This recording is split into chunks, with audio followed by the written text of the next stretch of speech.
Diba? And when he is old, kunana, he will not depart from it. So the parameter of life, it is, like kung may principle, the sowing and reaping principle. What you sow, you will reap. Tama? Nadaindulin mo, ang dati, maasot mo. Tas lang kung makastan. Tas lang kung maday switch, no ang dati on, nipindot mo ang on data, ni-off mo ang off data. Apay, iso yung purpose na eh. Yung abnormal, no in-on mo, nag-idog. Namamag nag-idog no ang anak ako, di ba? Anya di kaya parang sa ulitas din yung kapsa. No sayatan nyo agis ko yung akta, na kayo makinabang in the future. Tama? Yes po. Ito nga iti realidad. Dagiti teachers. So nga, related ako lang, may sakot lang naman nuso. Pansin nyo, agin invest tayo iti biyang ti tao, mamahanmat nga dati number one nga makinabang, di ba? Tama? Tama po? Ang sursuro kayo eh.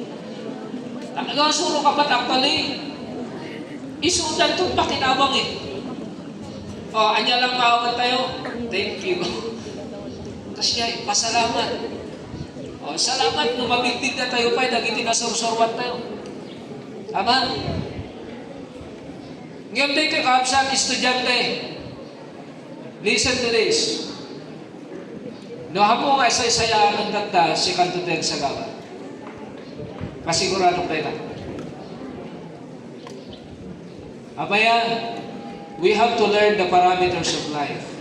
No nangangka iti adu nga taba, ay sigurado. Anya resulta na. Ay, ma-high blood ka. Well, humano ti presyon mo. Nangangka tinagan adu nga sugar. Ay, anya sigurado, magka-diabetic ka. Kasla kung makastoy. Dito ta, gimula kayo tinasaya at may sangal daw gabit kayo tuman. Irigat na, ado ngay tagap-apit nga hanggang nagmula. Yeah? Yes. Tahawin na eh. At least nagmula ka. Diba? Amo yung iti Biblia, dati ko na dito eh. To everything there is a season and a time to every purpose under the sun, according to Ecclesiastes 3:1. Noon ay anak ka, doon tang tumatijek pumatay ka. Yes. Tama? Yes po. Well, if you are born once, you will die someday.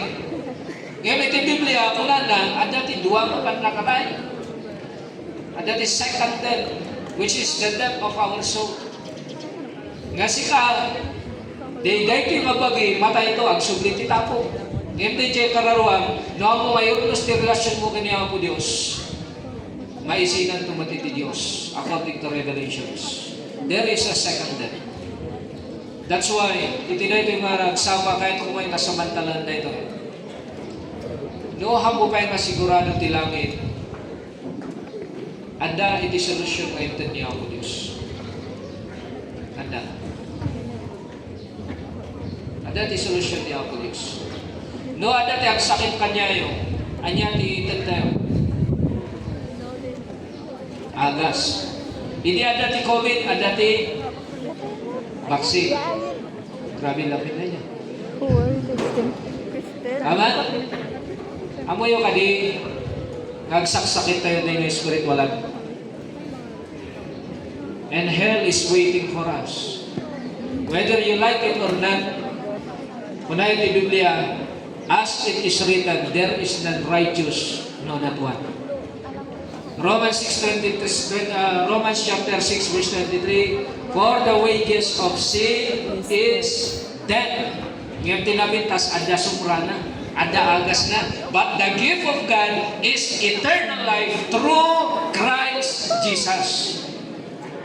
No, hamo nga ma-acceptar na siya nga nagsaksakit hanggang magtumar ti agas. Ngayon nung ma-acceptar mo magsaksakin ka, ang tumar ka ti agas, tama? Yes. The same principle, if you accept na si Kadang managbasa at sangwanan ti Apo, you need a Savior and that is Christ. Kuna ni Thomas, ang pimat amuti dalan, Jesus said unto him, I am the way, the truth, and the life. No one cometh unto the Father, but, o, dagiti na English, kanya kahit sa untiban, awanan na duma. Tama? O, ako kundi, manglili na. Di ba?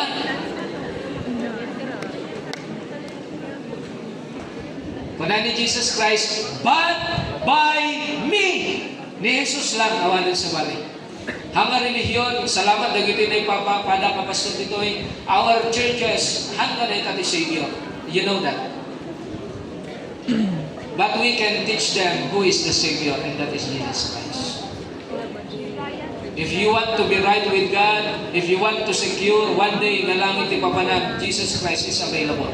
And He is able and He is willing to save you. Kuna itinay, John chapter 3 verse 18, He that believeth on Him is not condemned, but he that believeth not is condemned already. O, di ba? Amo ito already. English diyan. Because he hath not believed on the name of the only begotten Son of God. Isukat itao, apa ni J. Infierno, haan nga gaputa kiner ni Apo Diyos. Gaputahan na nga pinati, they Savior nga intad ni Apo Diyos. And that is Jesus Christ. How to secure a good name? We have to know the purpose of life. We have to know the priorities of life. And then last but not the least, we have to know the parameters of life. One day, dahito na aramidan tayo, agbungan to dahito. Nung napintas na aramidan tayo, napintas kung matibungan na. Nung napangit na aramidan tayo this time, pangit itong magderesulta. Hantayo nga mailibak na itang makinabot. So I hope and pray this morning, kaabsan, agyaman namin the privilege. Sapay lang ko ma, kada ito yung high school, may sangal daw, numalagip yun to, ay naman may pakadandalunan niyo, napintas ko mati lagip yun to, ito na ito yung high school. Are you listening, students? Yes po. Sapay lang ko ma, tapos numalagip na kayo tumad na ito teachers yun, napintas ko mat lagip yun. Yes po. Tama? Yeah. Malamig. Na baka numalagip na kayo, ay, DJ, sakit yung ulok nila. Ang pangit. Oh no. So kala ko na dito yung nadyansan. Pakawanan da ka nagiti teachers mo. Nawala na nagiti nararamit ko hindi. Those are immaturities. Nag-asat na dito nakasabahan na nata. Amen? O makasagana na. Maka-precaution na. So that one day, nakasublinan to, handa to mabayan, kasla mabayan ang karundan tayo.